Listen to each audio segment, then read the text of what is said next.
Enfin, je vous montre comment faire le vrai bâton de manioc. Cette vidéo, je l'ai filmée quand nous étions encore aux États-Unis. Et enfin, voilà. Ouh, regardez-moi ça.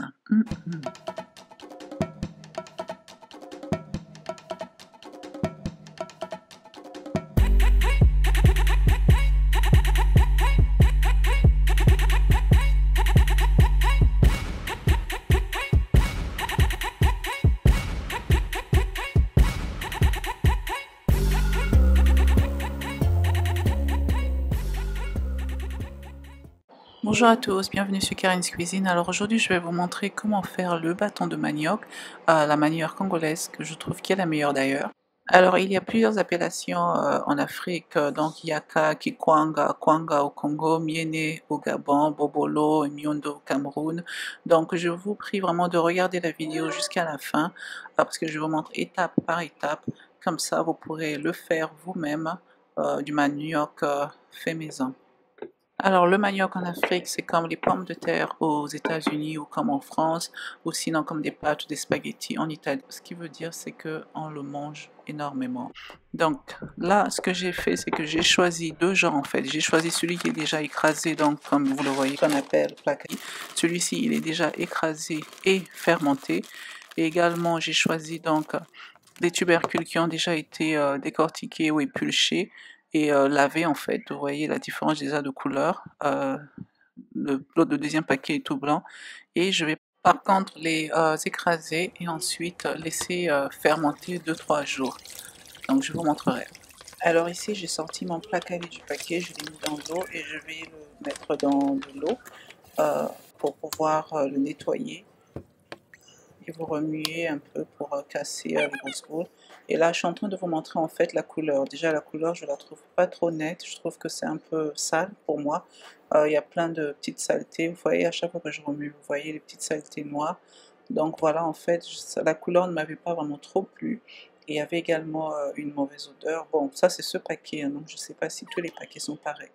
Donc finalement, j'ai opté pour les tubercules entières que donc j'ai laissé tremper dans de l'eau plusieurs jours. Malheureusement, vu qu'il fait froid en ce moment, ça n'a pas vraiment trop, ça ne s'est pas en fait émietté comme il fallait. Parce que quand vous faites tremper en fait plusieurs jours, ça doit être très très mou, ça va s'effriter même dans vos mains et l'odeur sera très très forte, ce qui montre la fermentation.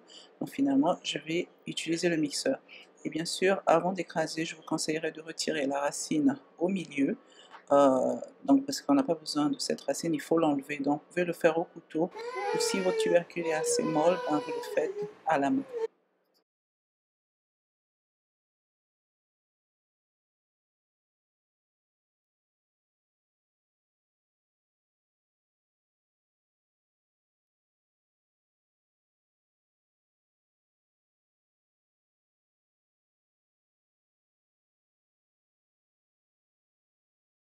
Alors, après avoir bien écrasé mes tubercules, ce que j'ai fait, c'est que j'ai laissé dans un bol avec de l'eau et j'ai gardé comme ça toute une journée. En fait, je m'en suis occupée le lendemain matin et ça m'a permis également de pouvoir laisser la pâte de manioc se reposer au fond du bol. Et au-dessus, vous voyez, il y a toute l'eau qui est remontée. Donc, cette eau qui se retrouve à la surface, vous la retirez. Vous retirez au maximum que vous pouvez et à la fin, vous aurez simplement une pâte. Et là, donc, je reviens au bol dans lequel j'avais mis le placali, juste pour vous montrer, en fait, je ne sais pas si vous entendez le son, je sais que c'est désagréable à entendre, mais il y a plein de grains de sable et plein de petites saletés. Donc, en ce qui concerne le placali, je m'en suis débarrassée parce que je ne peux pas du tout manger ce manioc avec des grains de sable. Vous voyez le fond? Une fois de plus, ce ne sont pas tous les paquets de placali qui sont ainsi. Donc celui-ci, malheureusement, je suis tombée sur un mauvais. C'était simplement pour vous montrer la différence si vous tombez sur un paquet comme ça. Donc là, j'ai retiré autant d'eau que possible. Donc je vais le mettre maintenant dans ce sac. C'est un sac de riz en fait. Donc il est vide, je l'ai bien nettoyé à l'intérieur, j'ai l'habitude de l'utiliser. Vous pouvez également, je pense que vous pouvez également utiliser un tissu que j'utilisais spécialement pour la bouffe, mais bon, j'ai toujours utilisé ça et ça marche pour moi. Donc je vais renverser la pâte dans ce sac pour les goûter. Ok.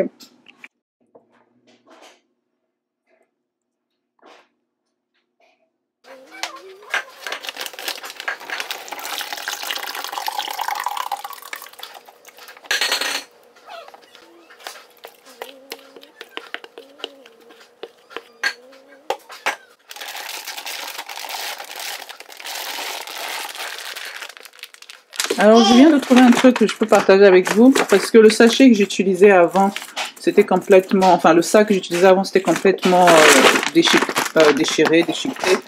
Et donc, j'ai celui-là.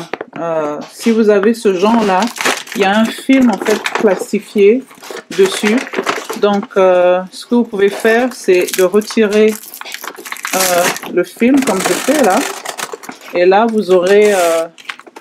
le sac un peu plus perforé et vous voyez ça coulera un peu plus quoi, un peu plus rapidement.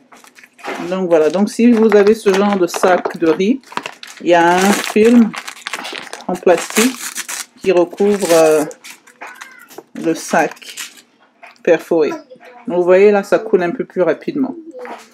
Donc voilà, donc je vais continuer à enlever tout ce côté plastifié et puis continuer à écouler la pâte. Voilà. Donc, ce qu'on va faire maintenant, c'est simplement presser. Vous voyez.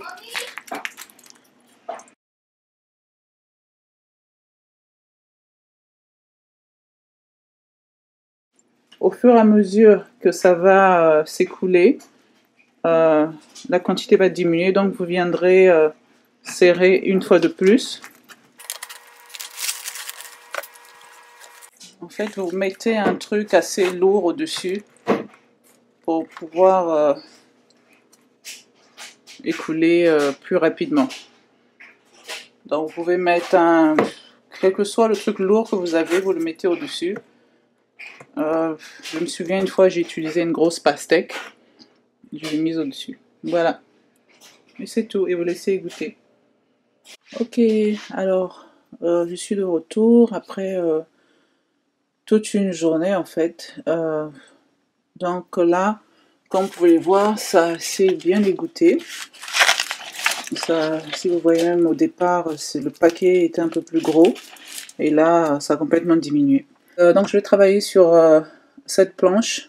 Et cette planche est bien pour travailler le manioc. En fait, ça s'accroche bien et ça glisse pas. Donc je le mets contre le mur pour pas que ma planche bouge. Alors là, je vais commencer. Donc je vais utiliser un verre comme ça parce que je n'ai pas le matériel approprié pour écraser ma pâte ou je sais pas comment dire, la pétrir. Donc ça c'est un pot de bébé, un pot de nourriture pour bébé, Blésina. Vous pouvez retirer bien sûr vos bijoux et bracelets. En fait, que ce soit pas simplement en contact avec votre manioc. Et lavez-vous les mains avec du savon bien sûr.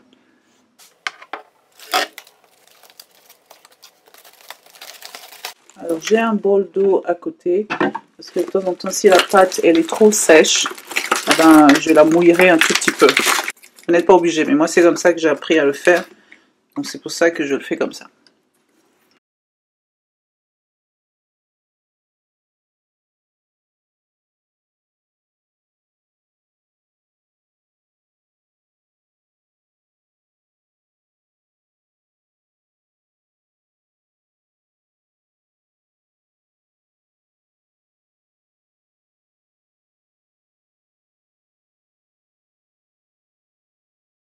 Si vous avez des questions, bien sûr, déposez-les ci-dessous. Si vous faites votre manioc différemment ou que vous avez vu des gens le faire différemment, bien sûr, vous pouvez toujours partager. Ça pourra toujours aider quelqu'un.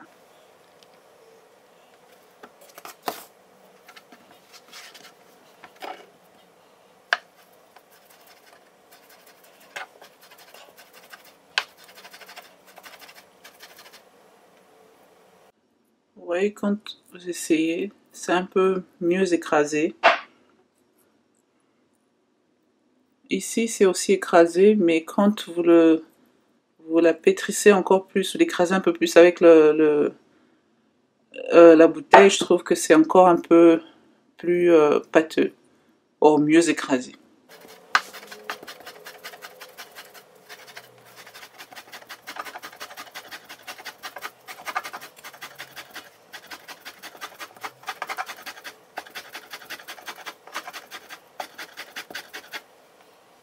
Donc le mouvement que je fais, c'est d'écraser et en même temps je pousse pour retirer la pâte qui a déjà été travaillée. Et en même temps, ça écrase bien comme ça. Avec le contact avec la planche, vous poussez.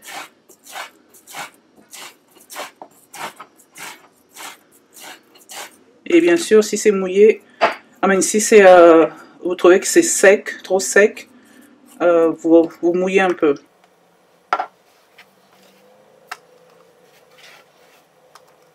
Donc je vais m'arrêter là et continuer à travailler sur ma pâte. Et quand j'ai fini, je reviens vers vous. Merci. Donc là, en fait, simplement pour rappeler pourquoi je fais ça, ça a déjà été écrasé à la machine et j'ai laissé tremper plutôt, j'ai laissé tremper et c'est assez mou, mais j'écrase encore avec la bouteille ou l'ustensile que vous avez pour encore bien écraser pour que la pâte n'ait pas de grumeaux, pour être sûr qu'il n'y a pas de grumeaux en fait. Donc voilà la raison pour laquelle je le fais encore avec cette petite bouteille. Et voilà, on a fini avec la pâte de manioc, c'est prêt, c'est bien mou, bien écrasé. J'ai gardé un petit peu à côté où quand vous touchez, vous sentez des petits grains comme des grains de sable. C'est mou, mais bon, c'est un petit peu, vous sentez un petit peu les grains. Comparé à ça que j'ai écrasé, c'est complètement lisse quoi. Donc maintenant, je vais passer cette pâte à la vapeur. Alors là, j'ai une marmite avec de l'eau que je viens de faire bouillir. Ça vient avec une passoire. Vous voyez comme ça, j'ai mis de l'eau tout au fond et je mets la passoire. Si vous avez une couscoussière, ce serait pas mal également, vous pouvez l'utiliser. Je vais utiliser ces feuilles, je vous parlerai donc de ces feuilles quand je finis de mettre ma pâte au feu. Vous formez un genre de bol hein, avec.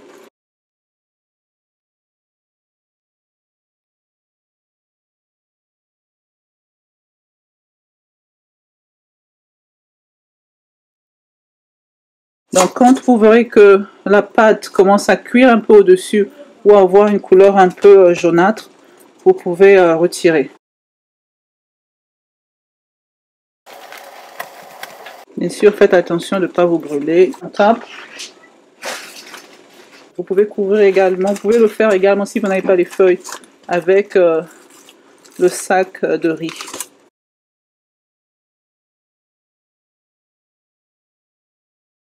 Et on couvre. Donc on va vérifier encore dans 10 minutes. Donc vous mettez la température maximale. Alors pour la prochaine étape, on va utiliser ces feuilles. Donc voici le nom que j'ai trouvé, j'ai acheté dans un magasin asiatique. Vous pouvez également utiliser les feuilles de banane, mais je préfère utiliser ces feuilles-ci. Elles sont encore plus proches des feuilles que j'ai toujours vu les gens, enfin les mamans faire le manioc. Donc voilà. Quand j'avais essayé les bananes, les feuilles de banane, à la fin, je voyais qu'il y avait plein de feuilles de banane collées sur le manioc et c'était pas vraiment agréable.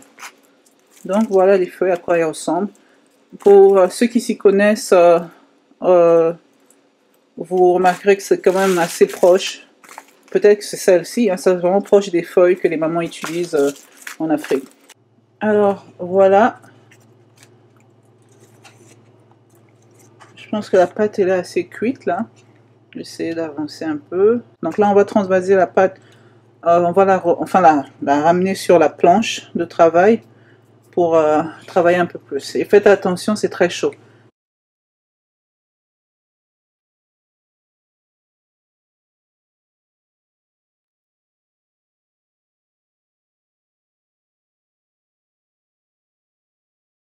Alors, la pâte, elle est là. Si vous voyez, elle est en fait presque cuite. Et donc là, maintenant, ce qu'on va faire, c'est travailler la pâte, pétrir la pâte en fait pour éviter qu'il y ait des grumeaux. Vous pouvez toujours utiliser de l'eau froide à côté pour travailler, pour tremper vos mains si vous trouvez que c'est trop chaud. Donc vous utilisez en fait cette partie de votre main pour pétrir la pâte.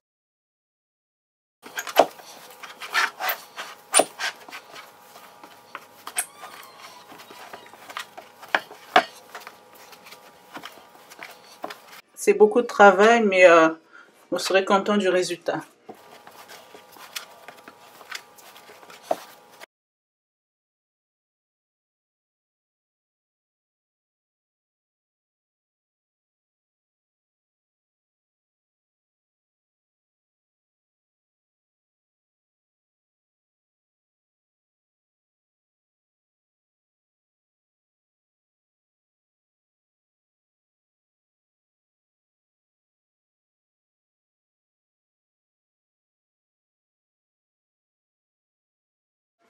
Alors, comme je disais, j'ai appris à faire le manioc par ma belle-mère. Quand elle est passée, elle m'a montré plusieurs fois. J'ai essayé la première fois. J'ai aimé. C'est vrai que c'est un long processus, mais elle fait très bien le manioc. Alors, je pense que j'ai appris d'une... Enfin, elle a été une bonne enseignante pour moi, pour ce manioc. Voilà. Bien sûr, elle, quand elle le fait, la pâte, elle est brûlante et je pense que ses mains sont habituées. Donc, étant donné qu'on n'est pas en Afrique où ils ont tout le matériel pour faire ça, on fait comme on peut. On essaie d'adapter ou de trouver des moyens pour améliorer la manière de le faire. Comme au début de la vidéo, j'ai utilisé le mixeur. Et voilà. Maintenant, on va faire la forme du manioc pour pouvoir les mettre dans les feuilles.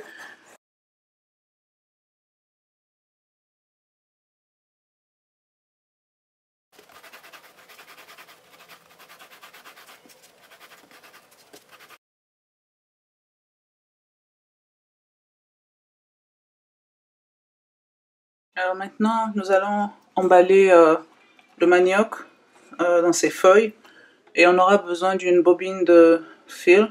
Vous pouvez trouver ça, je pense, en grande surface, dans les magasins asiatiques ou les magasins où on vend des tissus.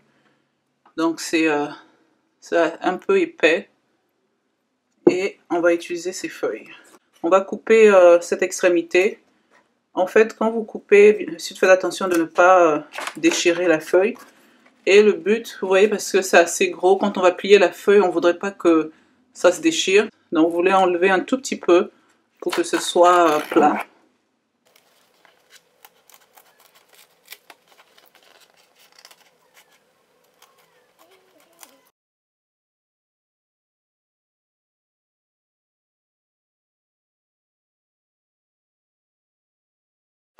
Je vais mettre 2 feuilles superposées. Donc ce que j'ai fait en fait, donc je les superpose, mais vous avez une queue ici et l'autre extrémité ou queue sera de l'autre côté. Pour pas que ce soit trop gros au même niveau. Donc je la pose au milieu.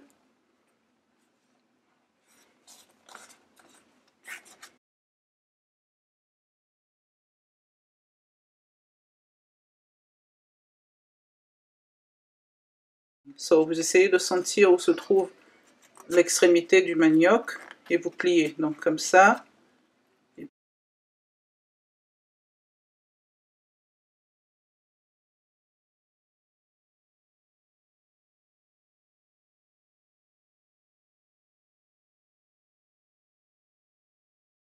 N'appuyez pas trop fort, bien sûr, pour pas changer la forme du manioc. Quand vous achetez votre manioc, surtout n'hésitez pas à demander au vendeur ou à la vendeuse d'ouvrir les feuilles pour que vous puissiez voir la couleur du manioc et surtout voir que votre manioc n'est pas abîmé avant de rentrer chez vous et d'avoir une surprise.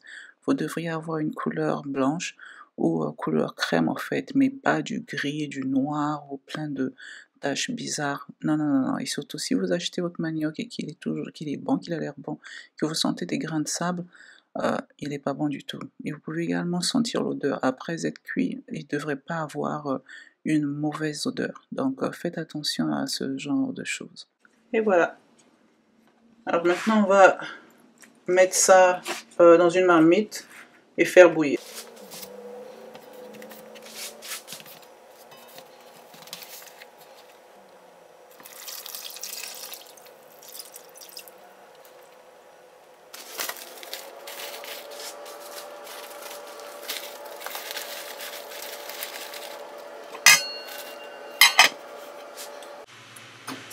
Alors là, ça fait 30 minutes.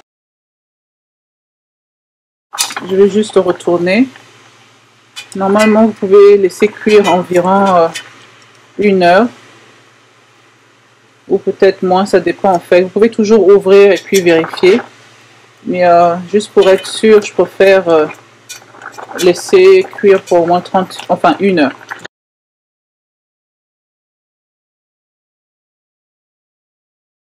On va laisser encore pour 30 minutes.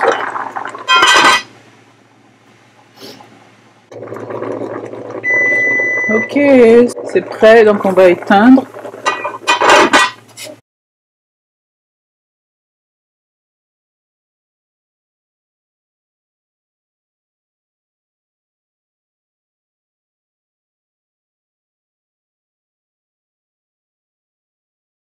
Donc je vais laisser ça refroidir et après on va retirer,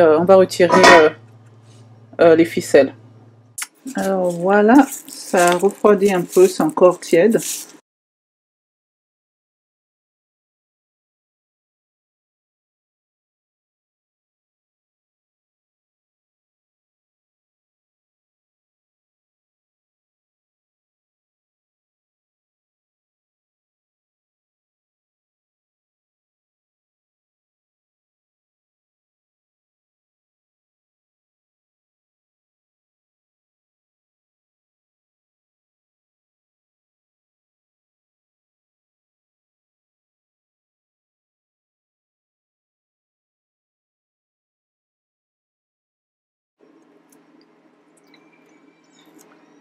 Non, il est très bon.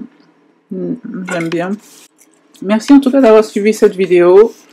N'oubliez pas de vous abonner, de partager la vidéo et laisser des commentaires ci-dessous si vous en avez. Alors les commentaires seront les bienvenus. Et donc vous pouvez manger bien sûr le manioc pour ceux qui ne savent pas. Vous pouvez le manger comme un accompagnement avec du poulet, du poisson, de la viande ou simplement une sauce. C'est très bon. Voilà le produit final. Vous pouvez le couper comme ça. Mais c'est bien de le garder, enfin si vous ne mangez pas tout, gardez-le dans les feuilles, juste pour qu'il ne sèche pas. So, André, qu'est-ce qu'il y a? Désolée pour le bruit de ma fille. Bon appétit.